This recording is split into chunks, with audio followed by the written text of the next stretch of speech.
UNO సమావేశంలో పాకిస్తాన్కు భంగపాటు, కశ్మీర్ అంశాన్ని అంతర్జాతీయ సమస్యగా చిత్రీకరించే ప్రయత్నం, చర్చించాలన్న పాక్ అభ్యర్థనను తిరస్కరించిన యుఎన్ఓ. పాక్తో యుద్ధ సన్నద్ధతపై కేంద్ర హోంశాఖ కీలక సమీక్ష.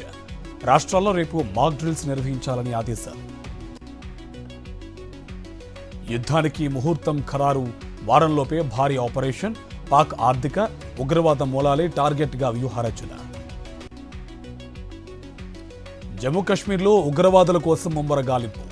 బుద్గాం జిల్లాలో భద్రతా బలగాల తనిఖీలు, 2 ఉగ్రవాదుల సహాయకులు అరెస్ట్, ఆయుధాలు సీజ్.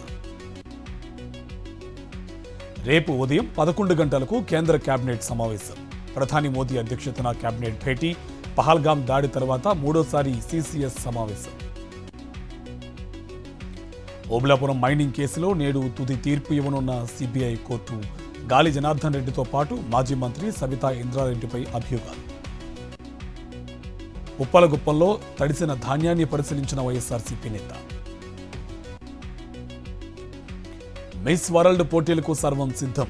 ప్రత్యేక ఆకర్షణగా నిలవనున్న పేరిని నాట్యం. కామారెడ్డి జిల్లా బాన్స్వాడలో జరిగిన చోరీ కేసు నిందితుడి అరెస్ట్.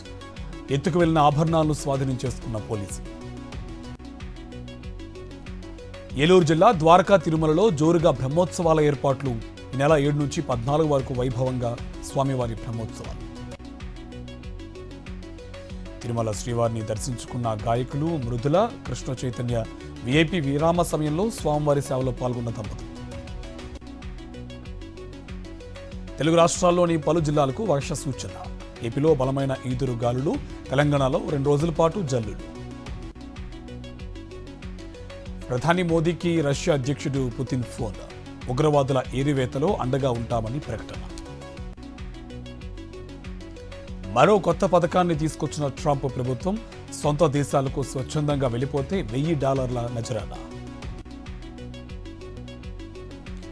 యెమెన్పై ఇజ్రాయిల్ ప్రతీకార దాడులు.